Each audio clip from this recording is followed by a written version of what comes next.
Salut les amis, une vidéo aujourd'hui pour parler de Void Rivals, puisque le tome 4 vient de sortir, et que c'est vraiment une série très très bien, dont on parle un peu trop peu à mon goût. Qu'est-ce que c'est Void Rivals? Eh bien c'est la série centrale de l'Energon Universe, un univers créé par Robert Kirkman, qui a aussi fait Walking Dead et Invincible. Et en fait, dans cet univers, vous allez avoir les Transformers et les G.I. Joe, donc ces licences de jouets, qui vont être mixés avec une série originale qui s'appelle Void Rivals. Donc vous avez peut-être déjà, vous avez la série Transformers par Daniel Warren Johnson, vous avez une série G.I. Joe aussi, qui est excellente et que je vous conseille de lire si vous aimez la série B et l'action.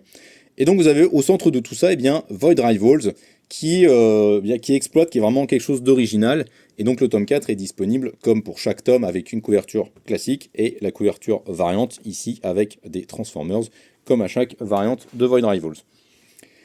Et donc dans ce tome 4, eh bien, Robert Kirkman, il va conclure une première partie du récit de sa série en tous les cas. Il va rabattre les cartes, j'ai envie de dire d'une certaine manière. Il va achever certains éléments qu'il avait mis en place depuis le début en fait. Et voilà, notamment avec les parcours respectifs de Solila et Darak, les deux personnages principaux, ces deux rivaux du vide, comme le titre l'indique, qui voilà, atteignent vraiment un point d'achèvement dans leur quête respective et doivent, à partir de là, décider de ce qu'ils vont faire ensuite. Parce que voilà, dans Void Rivals, on est sur un univers vraiment neuf à part entière, sur ce qu'on appelle l'anneau sacré, sur lequel vivent donc deux peuples qui s'affrontent, dont font partie Solila et Darak.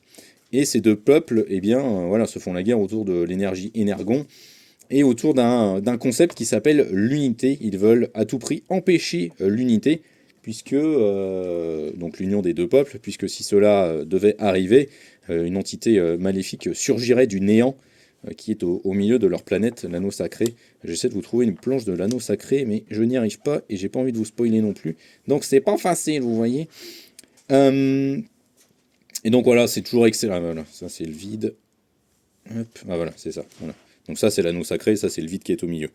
Et donc voilà, il y a tout un concept en fait et tout un mystère autour de ce truc-là que Robert Kirkman va justement régler.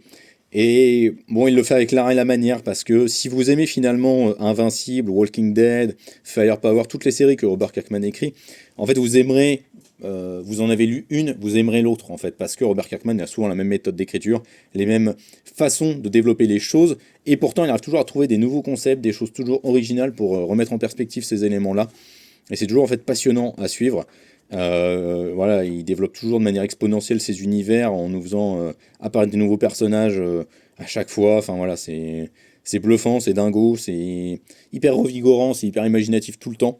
Et vraiment, si vous n'avez toujours pas lu Von Rivals, on en est au tome 4 et je vous encourage vivement, vivement à découvrir cette série. Je suis Urban Comics. Ciao!